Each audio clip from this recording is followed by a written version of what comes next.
बादशाह अकबर को पहेली सुनाने और सुनने का काफी शौक था। कहने का मतलब यह कि पक्के पहेलीबाज थे। वे दूसरों से पहेली सुनते और समय समय पर अपनी पहेली भी लोगों को सुनाया करते थे। एक दिन अकबर ने बीरबल को एक नई पहेली सुनाई। ऊपर ढक्कन नीचे ढक्कन, मध्य मध्य खरबूजा, मौन छुरी से काटे आपही, अर्थ तासु नहीं दूजा। बीरबल ने ऐसी पहेली कभी नहीं सुनी थी, इसलिए वह चकरा गया। उस पहेली का अर्थ उसकी समझ में नहीं आ रहा था। अब प्रार्थना करते हुए बादशाह से बोला, जहाँ पनाह, अगर मुझे कुछ दिनों की मोहलत दी जाए तो मैं इसका अर्थ अच्छी तरह समझकर आपको बता सकूंगा। बादशाह ने उसका प्रस्ताव मंजूर कर लिया। बीरबल अर्थ समझने के लिए वहां से चल पड़ा।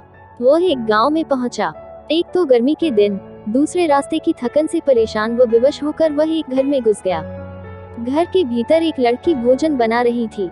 बेटी, क्या कर रही हो? उसने पूछा। लड़की ने उत्तर दिया, आप देख नहीं रहे हैं, मैं बेटी को पकाती और माँ को जलाती हूँ।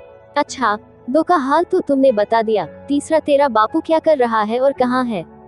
बीरबल ने पूछा। वह मिट्टी में मिट्टी मिला रहे हैं, लड़की ने जवाब दिया। इस जवाब को सुनकर बीरबल ने फिर पूछा, तेरी माँ क्या कर रही है? एक को दो कर रही है, लड़की ने कहा। बीरबल को लड़की से ऐसी आशा नहीं थी, परंतु वह ऐसी पंडित निकली कि उसके उत्तर से वह एकदम आश्चर्यचकित रह गया। इसी बीच उसके माता पिता भी आ पहुँचे। बीरबल ने उनसे सारा समाचार कह सुनाया। लड़की का पिता बोला, मेरी लड़की ने आपको ठीक उत्तर दिया है। अरहर की दाल अरहर की सूखी लकड़ी से पक रही है। मैं अपनी बिरादरी का एक मुर्दा जलाने गया था और मेरी पत्नी पड़ोस में मसूर की दाल दल रही थी। बीरबल लड़की की पहेली भरी बातों से बड़ा खुश हुआ। उसने सोचा, शायद यहाँ बादशाह की पहेली का भेद खुल जाए, इसलिए लड़की के पिता से उपरोक्त पहेली का अर्थ पूछा। यह तो बड़ी ही सरल पहेली है, इसका अर्थ मैं आपको बतलाता हूँ। धरती और आकाश दो ढक्कन हैं, उनके अंदर निवास करने वाला मनुष्य खरबूजा है। वह उसी प्रकार मृत्यु आने पर मर जाता है, जैसे गर्मी से मोम पिघल जाती है।